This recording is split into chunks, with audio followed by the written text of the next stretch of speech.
alto esté el cielo en el mundo, por hondo que sea el mar profundo, no habrá una barrera en el mundo que un amor profundo.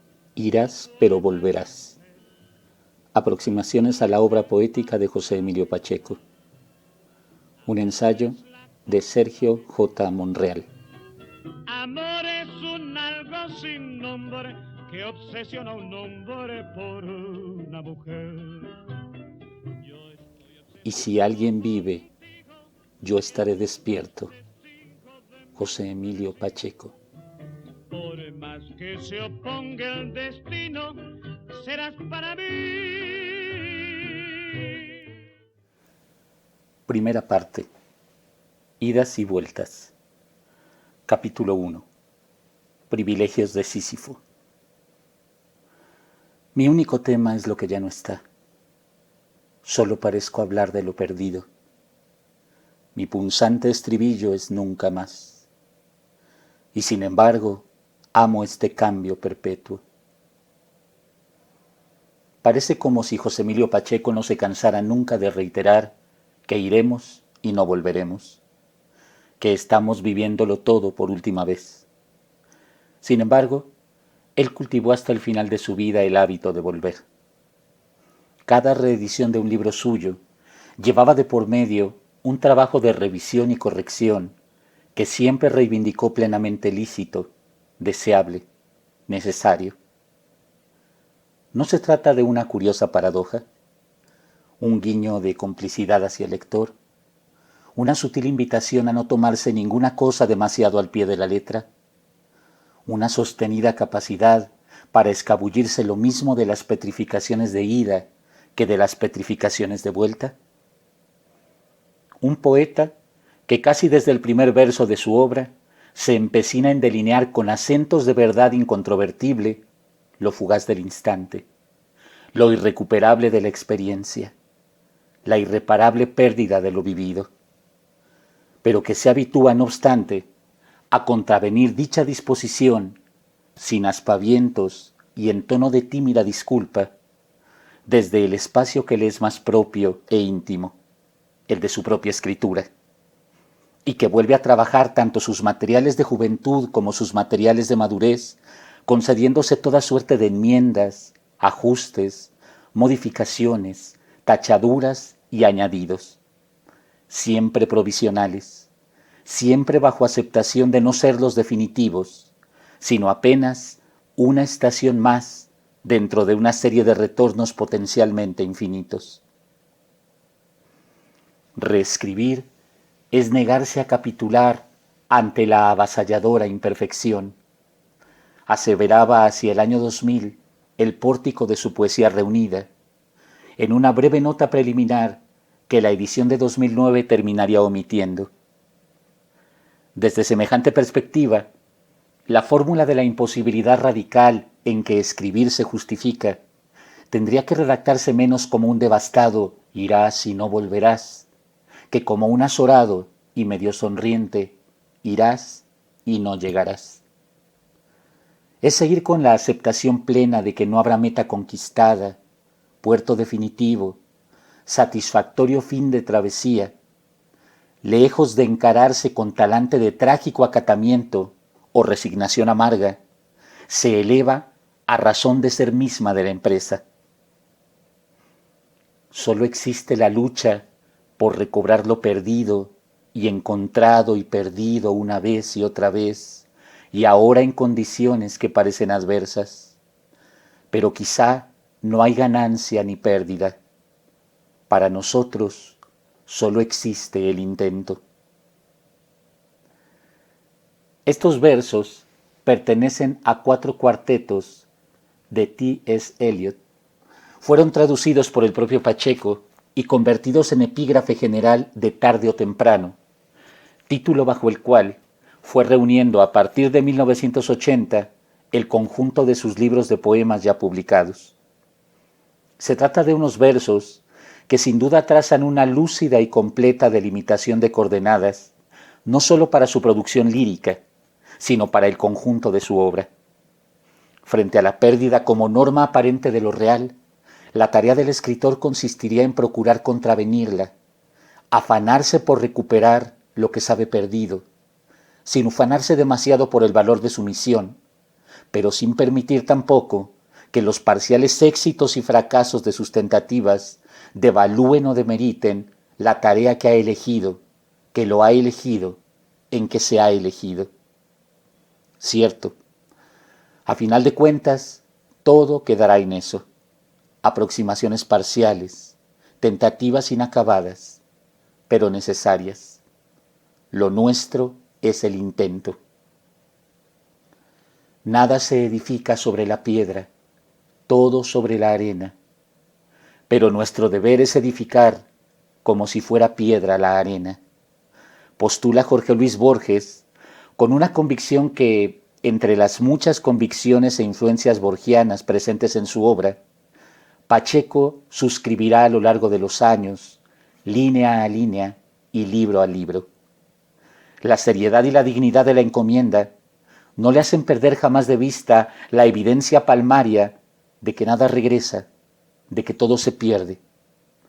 Pero la evidencia palmaria de que todo se pierde, de que nada regresa, de ninguna manera lo excusa de asumir con la dignidad y la seriedad que corresponden esa esencial encomienda de todo poeta, de todo escritor, esa esencial encomienda que da sentido a la existencia misma de la literatura.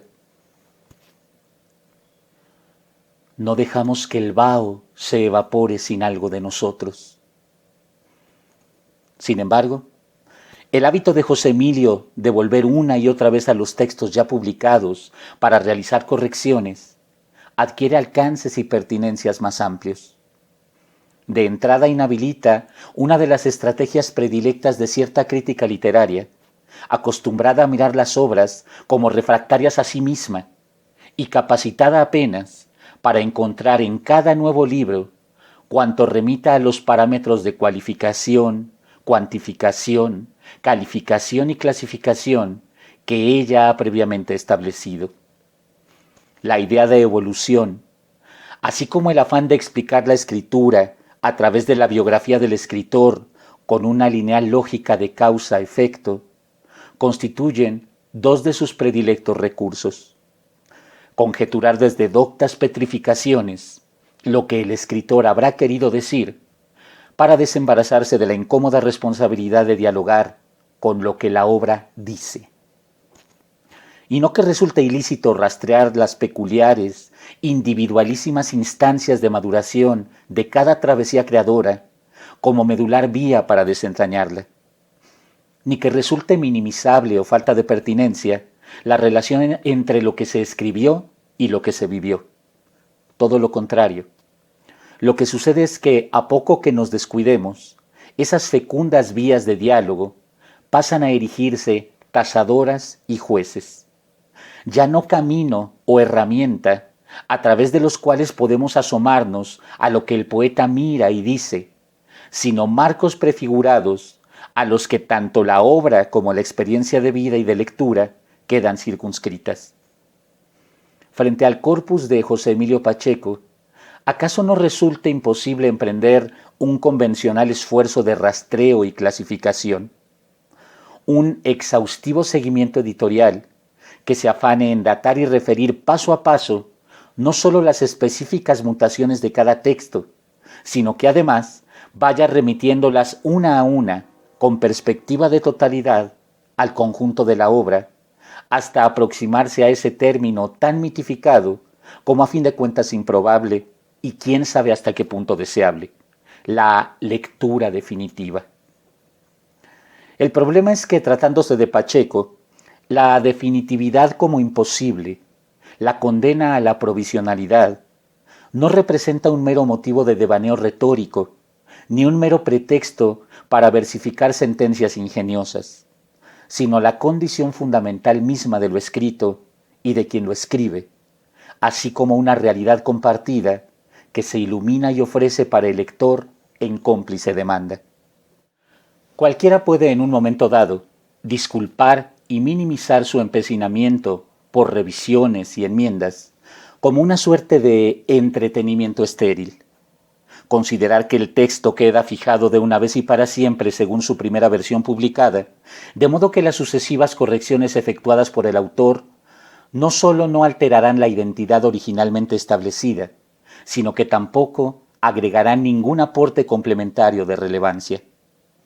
Solo que la institucionalización del origen como punto de referencia inamovible olvida que la primera versión que se publica no es a final de cuentas sino la última versión corregida hasta entonces.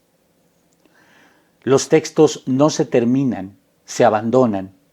Rezan a dúo en una célebre sentencia Paul Valéry y Alfonso Reyes. ¿Por qué el hecho de que la mayoría de los escritores hayan elegido convertir esa en su versión de abandono ha de erigirse norma obligatoria, persecutoria herramienta de censor o rasero valorativo, a partir del cual las excepciones pasan a tipificarse en automático como curiosidad, devaneo o extravagancia? En el extremo opuesto, tenemos una institucionalización a la vez divergente, convergente y paralela. La del resultado final, asociada a la idea de evolución y progreso. Según ella, cada nueva versión superará siempre a la anterior, porque ante el tiempo, los autores grandes, y tal sería la definitoria tasa de su grandeza, solo pueden avanzar, evolucionar, madurar, mejorar. Cada libro corregido por Pacheco nos ofrecería sin disputas una depuración que supera a la previa, y poner en duda esa inercia ascendente significaría cuestionar su valía misma como escritor. La novedad, pues, como sinónimo de triunfo incuestionable, ante la cual los textos previos quedan reducidos al estatus de antecedentes con fecha de caducidad. La muerte de José Emilio, en tantos sentidos lamentable, nos dejaría siquiera el consuelo de poder identificar, sin enmiendas a futuro, cada última versión de cada texto como la definitiva y la mejor. No obstante, tampoco parece que esta última perspectiva, amparada en triunfadoras certidumbres de infalibilidad, resulte la más apropiada para aproximarse al trabajo de un autor tan sensible al deterioro y a la pérdida, tan ajeno y aún contrario a la idea de progreso, tan escéptico desde su irredenta esperanza cuando se trata de contrastar presente y pasado, tan consagrado a detallar la cuenta de los prodigios del ayer, distorsionados y pervertidos por el ahora, tan manifiestamente pesimista a la hora de referirse al futuro. Por fortuna, más allá seguimos teniendo al lector erudito que, en medio del tumulto de versiones convertidas en originales por la publicación, pero que no lo son jamás en estrictos términos de escritura, de versiones infatigable y sucesivamente corregidas después de publicadas, y de versiones que sólo el deceso del escritor pudo fijar como finales, realiza su propia selección personal, eligiendo la primera versión de aquel poema, la quinta versión de este otro, la penúltima versión del cuento de más acá. Y al lado suyo, hombro con hombro, al lector no erudito, que ingresa recién en la obra de José Emilio, o sigue transitando gozosamente por ella luego de muchos años, despreocupado de cuál es la versión que acaba de llegar a sus manos, pero a quien nadie tendrá derecho de venir a decirle que está leyendo la versión equivocada. Y por supuesto, en medio de este móvil diálogo de fugacidades, tenemos al propio José Emilio, entreabriendo generosamente para nosotros su taller de escritor, permitiéndonos asomarnos, si así lo queremos, al rastro de sus elecciones, compartiéndolas o no, contrastándolas con las nuestras, las que hubiéramos hecho, las que nos hubiera gustado que hiciera, las que hubiéramos agradecido que se ahorrara. Pero sobre todo, remitiéndonos a esenciales potestades y complicidades, establecidas desde siempre entre todo aquel que escribe, corrija o no después de publicar, y todo aquel que lo lee. La eternidad irrepetible, la irrepetibilidad eterna, que es leer, que es mirar, que es vivir. Cada lectura, cada mirada, cada vivencia es única, irrepetible, nueva. Y sin embargo, se vale repetir, corregir, enmendar. Se vale volver. Otros siempre, y sin embargo, siempre también los mismos.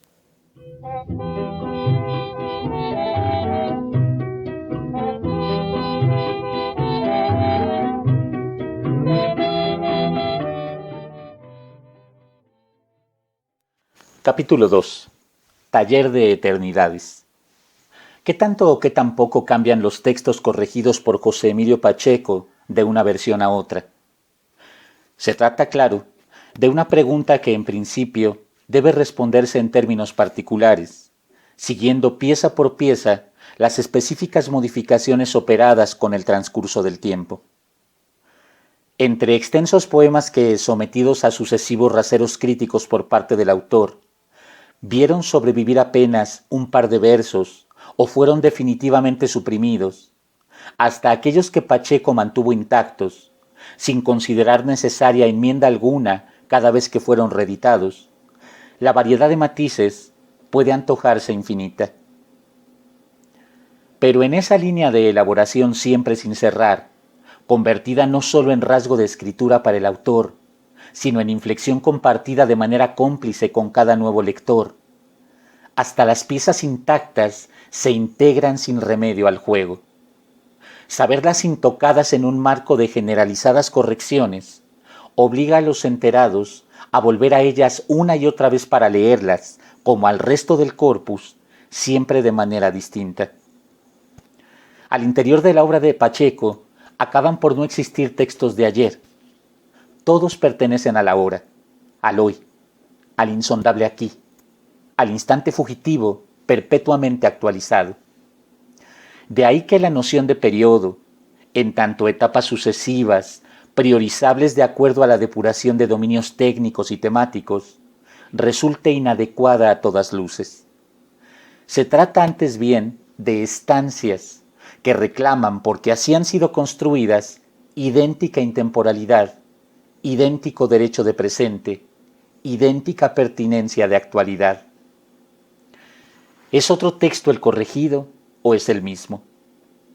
Asalta la sospecha de que ambas opciones, por contradictorias que parezcan, resultan válidas y necesarias en idéntica proporción.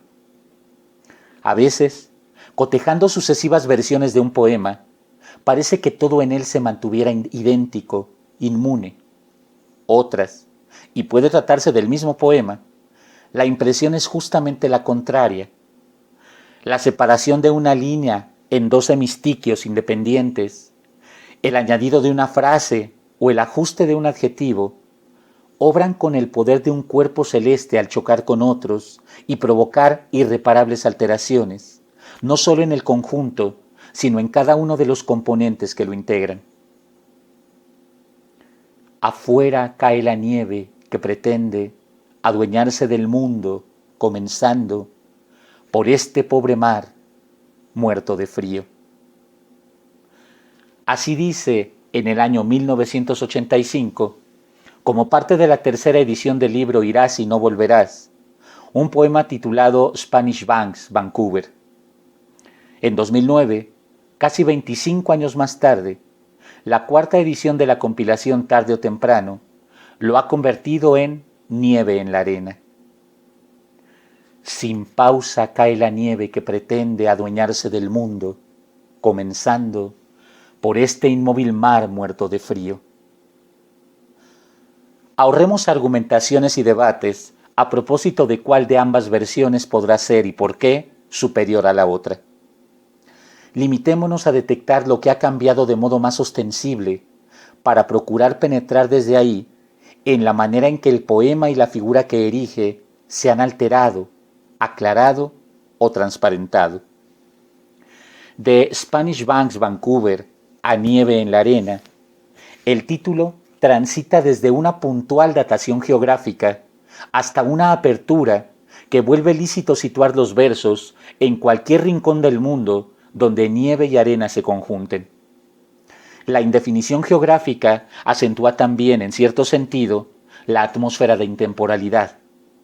Las coordenadas particulares trazadas por un dónde específico tras el que se presupone siempre un cuándo concreto, son difuminadas hasta desaparecer. Otro tanto puede decirse de las primeras 3 sílabas del verso inicial. La identidad humana del ojo que contempla y narra, enfatizada ya desde el inicio por la especificación de un paisaje con nombre propio, se refuerza en el caso de Spanish Banks, Vancouver, por ese afuera cae la nieve, que traza en automático un alguien que mira desde adentro.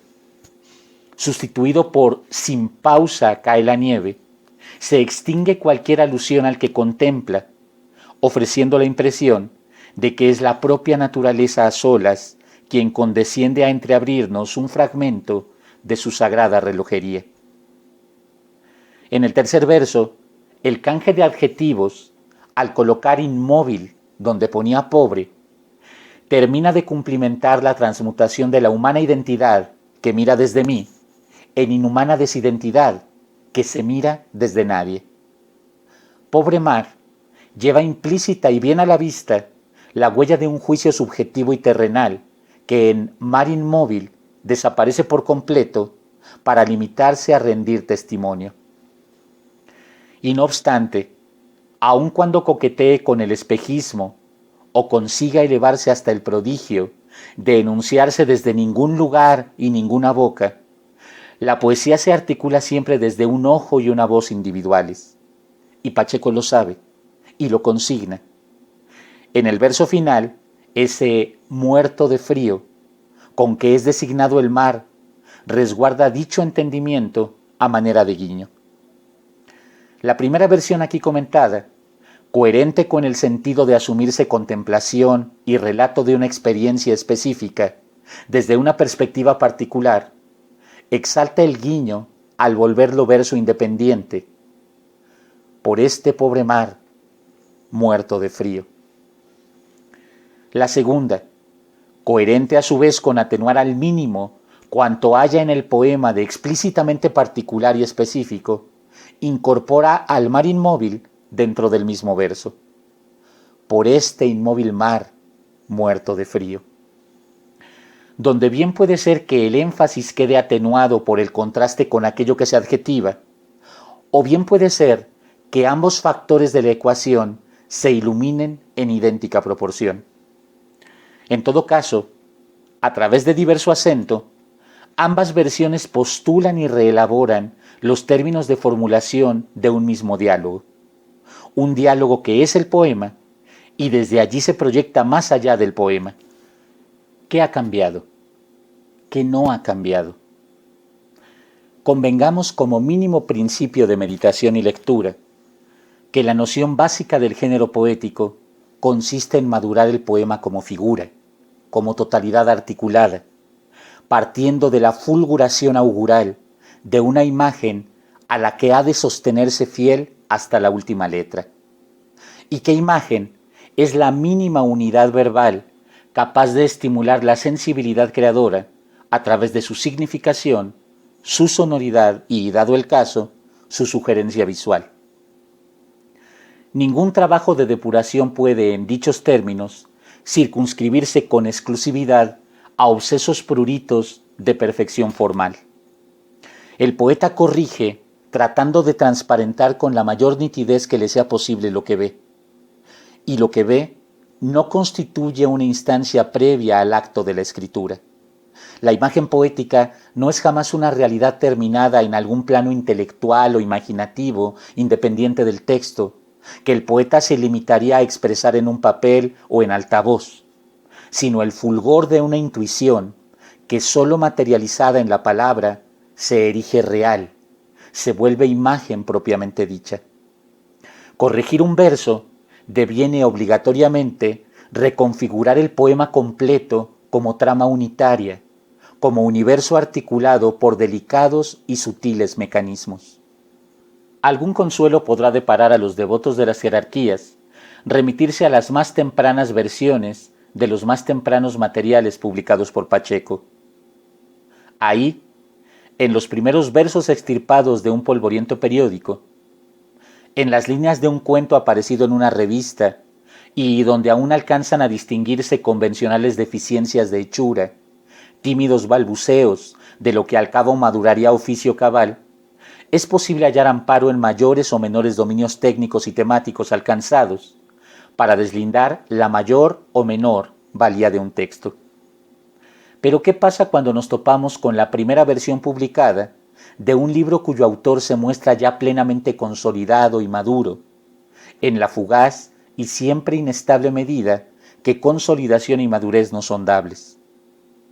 Era mejor poeta el José Emilio Pacheco que corrigió por 10ª vez los trabajos del mar, respecto del que los cedió por vez primera a la imprenta con 44 años? Lejos de mi interés, sugerir que la maduración del oficio y la experiencia de vida acumulada resultan irrelevantes para ahondar las intuiciones y afinar la tesitura del poeta. Pero considero necesario precavernos del automatismo con que tendemos a validar como fatales e incontrovertibles los sobreentendidos asociados a su inercia. Máxime frente a la abundancia de ejemplos respetables, donde las fecundas entrevisiones de juventud se abandonan y traicionan, justo por el peso de oficios petrificados, así como de vidas que acumulan la experiencia como lastre.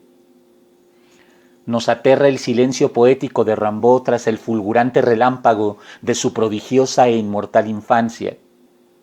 Más debía aterrarnos la verosímil hipótesis de un mediocre libro de versos pergeñado desde el fondo de su exilio por el oscuro mercader en que eligió o fue elegido convertirse. Personalmente, cada vez que me aplico a seguirle la pista a un específico itinerario de versiones y correcciones por parte de Pacheco, no puedo menos que comprender, admirar y aplaudir sus elecciones, aun cuando no todas las comparta, aun cuando no se trate exactamente de las mías. Constituye toda una escuela de escritura, un taller abierto donde puedes ahorrarte los distractores consustanciales al amor propio, por desgracia, tan difíciles de sortear en las escuelas y talleres propiamente dichos. Cuando ha entendido y ha asumido, sin fecha de caducidad por agotamiento o complacencia, las más elementales reglas del oficio, no existe crítico más implacable de una obra que su propio artífice. Más implacable, sí, y también más generoso. La auténtica generosidad crítica no tiene por destinatario final a quien escribe, sino a cuantas fecundas intuiciones sean capaces de atisbar sus palabras. Yo estoy obsesionado contigo y el mundo es testigo de mi frenesí. Por más que se oponga el destino, serás para mí. Capítulo 3. La noche y sus elementos. Ensayemos la tentativa de asomarnos a la obra lírica de José Emilio Pacheco, sin repartirle méritos y deméritos en función de su manufactura cronológica, y otorgándoles a todas y cada una de las piezas del conjunto la vigencia de presente absoluto a que en última instancia aspira cualquier verso. Pensemos cada poemario particular como una estancia simultánea a las otras.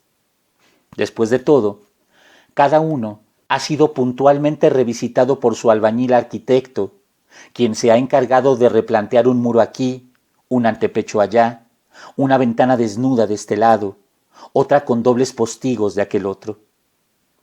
Cada estancia es la misma y cada estancia es diferente.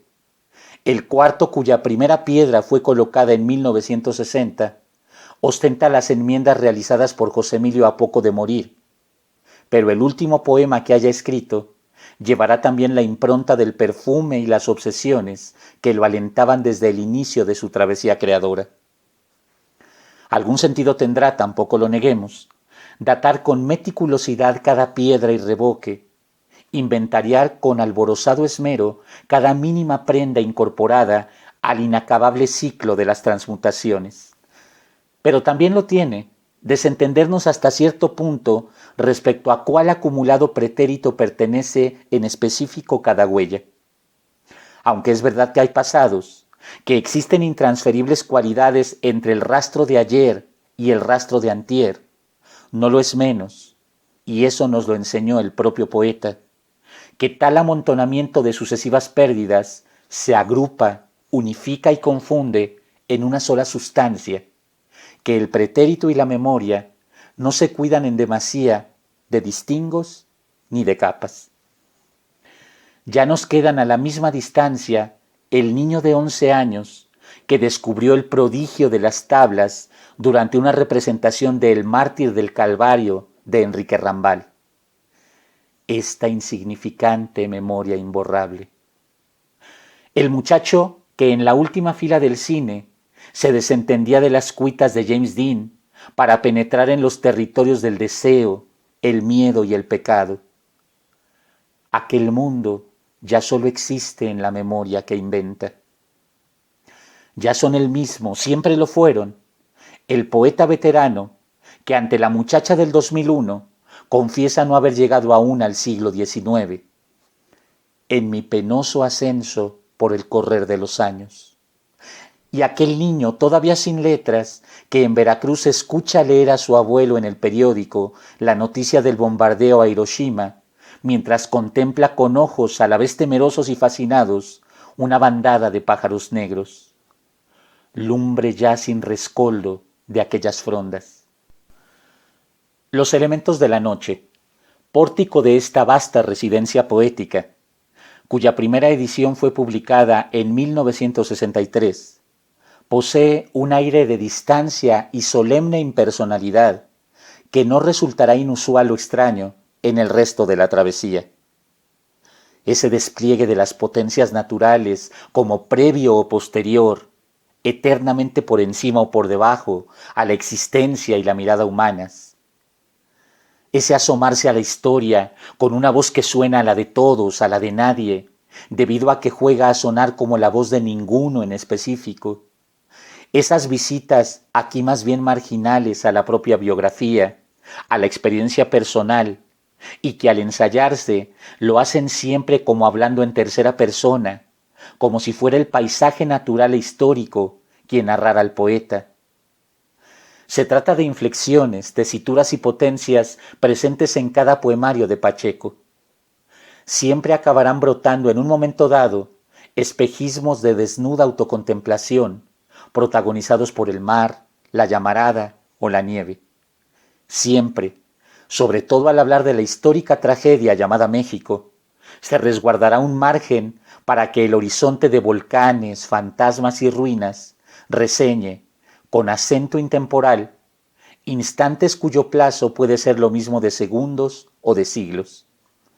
Siempre cabrá mirar la propia huella como obra del paso de otros. Pero tales hábitos, señas de identidad y rutas de trabajo, nos habituaremos a leerlos contrapunteados, permeados y presididos por un fraterno tono conversacional, por una tesitura intencionadamente individualizada, por un acatamiento humilde y medio atónito de la primera persona.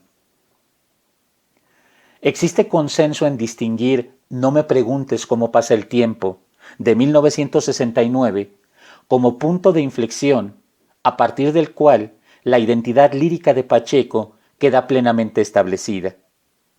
No obstante, el afán por ahorrarle a nuestra revisión de este corpus las taxidérmicas inercias consustanciales a la jerarquización cronológica, ha de precavernos para no enfocar los poemarios previos, los elementos de la noche, el reposo del fuego, como fatales y hasta cierto punto disculpables etapas preparatorias, sino como esenciales y constitutivas instancias propiciatorias.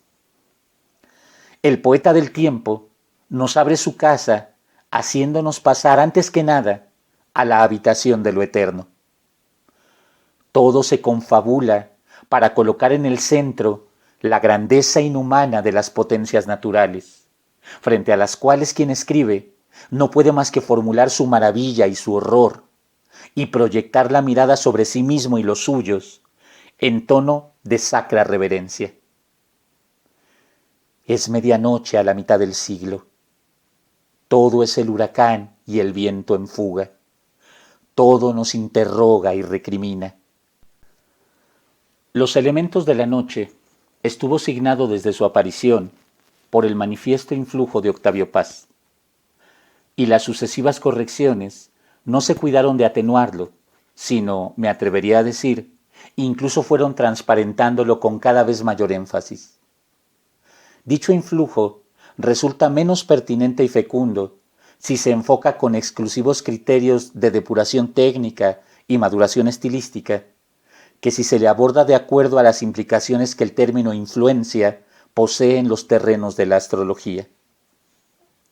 Mientras poetas de la generación previa, como Carlos Pellicer y José Gorostiza, fueron capaces de apropiarse, primigenios y puros, los acentos de la épica, la tragedia y la divina comedia, para desde ahí decir, decirse y decirnos, Octavio Paz encabeza el inconcebible prodigio de conciliar épica y crítica desde el mismo verso. Asumiendo los riesgos de banalidad consustanciales a toda simplificación generalizadora, máxime tratándose de poetas con una amplitud de registros que se antoja infinita, no resulta ilícito postular que mientras Pellicer solo sabe pensar cantando, Paz solo sabe cantar pensando. Y ello, además del específico mérito correspondiente a estas figuras excepcionales, ha de entenderse también en función de los momentos históricos que les tocó transitar, protagonizar y encarnar. Ahora bien, capacitada para internarse en los más insondables pozos de la humana contradicción, la histórica claustrofobia y la cósmica devastación, la de Paz es en todo momento una lírica de la luz, la afirmación y la vida, heredera directa de las más íntimas convicciones pellicerianas. En los elementos de la noche, José Emilio Pacheco se acoge a las potencias que presidirán todas y cada una de las estancias de su obra. Sabe que debe consagrarse tanto a descifrarlas como a honrarlas. Pero en esa misma medida, las reconoce depositarias de magnitudes que sobrepasan la humana capacidad de comprensión y enunciación, susceptibles de mostrársele también abiertamente adversas. En cualquier caso, desde su impersonal solemnidad, desde el sacro distanciamiento que lo pauta, Los elementos de la noche es un poemario augural y propiciatorio, en términos bienhechores, que ha aprendido en buena medida de la poesía de Paz. El poeta augur reconoce a sus deidades y solicita su favor. La magnitud de su confianza en la capacidad constitutiva y solar de dichas potencias, acaso quede manifiesta, como en ningún otro punto del libro, en el segundo inciso del poema en prosa de algún tiempo esta parte. El día que cumpliste 9 años, levantaste en la playa un castillo de arena. Sus fosos se llenaron de agua a mar, en sus almenas ardió la eternidad del sol. Sus patios fueron incrustaciones de coral y reflejos. Los extraños se acercaron para mirar tu obra. Saciado de escuchar que tu castillo era perfecto, volviste a casa lleno de vanidad. Pasaron ya 12 años desde entonces. A menudo regresas a la playa. Intentas encontrar restos de aquel castillo. Acusan al flujo y al reflujo de su demolición. Pero no son culpables las mareas. Bien sabes que alguien lo abolió a patadas. Pero algún día el mar volverá a edificarlo. El recuerdo de una estampa de infancia pone en juego ya la mayoría de las inflexiones, connotaciones y giros que podríamos identificar convencionalmente como prototípicos del autor. La memoria de la experiencia íntima como prenda que ilumina el misterio de la naturaleza y de lo humano, la exacerbada conciencia de lo irrecuperable, el amargo testimonio del oprobio como básica norma de convivencia entre los seres humanos. Inmiscuye apenas cierto acento discordante el empleo de la segunda persona. ¿Quién o qué nombra al poeta niño diciendo el día que cumpliste 9 años? Hasta que llega la oración final, por completo anómala, por completo ajena al modo en que el mundo suele desplegarse habitualmente en los poemas de Pacheco. Lo habitual es que el poeta se asome al tiempo, la naturaleza, la ignominia y la esperanza, sin consentirse, excepto el mágico ademán de enunciarlas, intervenciones capaces de trastocar el devenir que por sí mismas configuran. Las cosas caen y se elevan por su propio peso, sin que a él le esté concedido el atrevimiento de manipularlas, así sea con el mero deseo. Es el propio acto de la contemplación lo que en todo caso termina revelando las potestades del que mira. Pero la muerte mata, los pájaros vuelan, las bombas caen, el amor florece y se marchita, la memoria es la impotente e invencible medida de la eternidad. Mira cómo son las cosas, representa mucho más que el juguetón e irónico título de un específico conjunto de textos. Se trata de un programa de trabajo, la clave secreta del oficio en que se elige quien cantando cuenta. ¿En qué consiste la anomalía que exhibe el segundo apartado de algún tiempo esta parte? Tras revisitar la estampa de este niño de 9 años, que construye su castillo de arena y se ufana por ello, tras ratificar la desaparición definitiva del prodigio con aderezos de vileza y rapiña, bien sabes que alguien lo abolió a patadas. Aparece como remate esta rara y significativa profecía. Pero algún día el mar volverá a edificarlo. El mar, que siempre ha estado ahí, que ahí seguirá estando cuando ya no quede nada más. El mar, que el resto de las estancias de este corpus poético reconocerán y delimitarán alternativamente como radical revés o inalcanzable magnificación de cuanto conseguimos entender que somos. Ese mismo mar retornará para restablecer la forma fugaz con que el esmero y el orgullo de un niño atinaron a modelar la arena. Ese mismo mar, igual y distinto a sí mismo por los siglos de los siglos, restituirá intactas un día las más preciadas prendas de la infancia, restituyéndonos con ello la infancia misma. ¿Por qué habría de hacerlo? ¿Acaso porque, más allá de la individual vanidad y el personal desconsuelo de quien ha podido primero construir con la arena un castillo para verlo después destruido, ese acto y todos los de su inagotable linaje restituyen para cada uno cierto estado de gracia y equilibrio entre nuestra humana condición y cuanto insondablemente representa el mar? No son en sí los actos y las obras infantiles lo que ansiamos recuperar, sino antes bien el sitio, la disposición, la peculiar lucidez que una vez nos transparentaron como promesa, derecho y demanda. Sonaba como debió sonar antes que el mundo supiera que es la música y lamento de la hora sin regreso. Así se asombra más adelante el poema Inscripciones, en términos que bien podrían considerarse resumen íntegro de los elementos de la noche. Todo suena aquí como debió sonar antes del mundo. Todas las preguntas esenciales del poeta ya han comenzado a formularse, pero lo que cambia es el tono, lo que queda matizado es el lugar desde el cual se mira y se pregunta. Son los propios elementos de la noche dual, las dos noches que son una sola, la noche previa al nacer y la noche posterior al morir, quienes se nombran y nos nombran. Sitiado entre dos noches, el día alza su espada de claridad, hace vibrar al esplendor del mundo. Así comienza el poemario. Así arranca el conjunto de la obra lírica de José Emilio Pacheco. Así nos abre la puerta.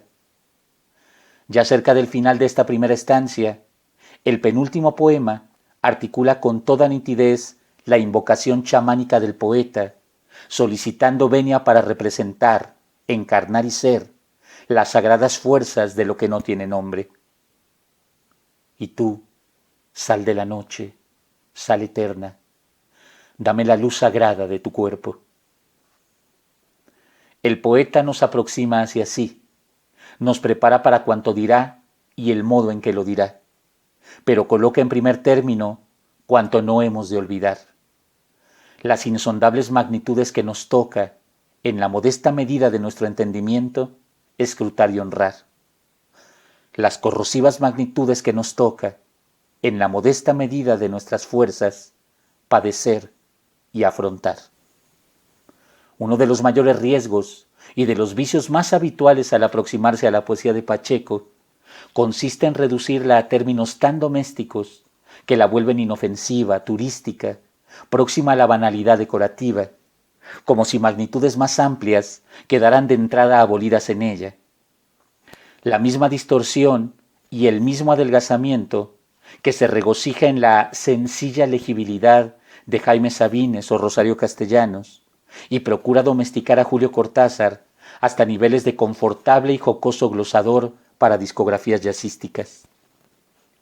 El afán de reivindicar con signo positivo la condición de una lírica popular y accesible suele obviar tanto el permanente rigor formal de estas escrituras como las transversales, complejas pertinencias íntimas, sociales, históricas, humanas, cósmicas, atesoradas en ellas. La celebración de una poesía que le habla al hombre y la mujer comunes en términos que sí pueden entender, pocas veces reivindica para ese hombre y esa mujer la capacidad y el deber de afrontar como propias cuantas revelaciones atañen a su ser mismo más esencial, a su sitio y el de sus semejantes en el universo. Tal distorsión hay que combatirla, por supuesto, desde la atenta lectura de los propios poemas en que pretende sustentarse. Sin embargo, en el caso específico de José Emilio Pacheco, Los elementos de la noche y El reposo del fuego, poemarios dispuestos como punto de acceso al conjunto de su obra lírica, desempeñan un rol fundamental. Colocan sobre la mesa desde el principio lo que el tiempo y las travesías ni frivolizarán, ni adelgazarán, ni mucho menos descartarán o abandonarán. Potencias, magnitudes y preguntas que antes bien nos serán reveladas una y otra vez como eje, condición y fundamento del paso cotidiano, del minuto común, del día a día, del aquí y ahora compartidos. Patrimonio de a pie, restituido justo ahí donde con más virulencia nos ha sido escatimado, por quienes dan por sentado que la gente normal no piensa en esas cosas. En adelante, pasado este pórtico, solo una lectura desatenta o intencionadamente irresponsable podrá suponer que estamos nada más platicando para matar el tiempo. Tal si fuera posible. Por alto está el cielo en el mundo, por hondo que es el mar profundo, no habrá una barrera en el mundo que un amor profundo no rompa. Por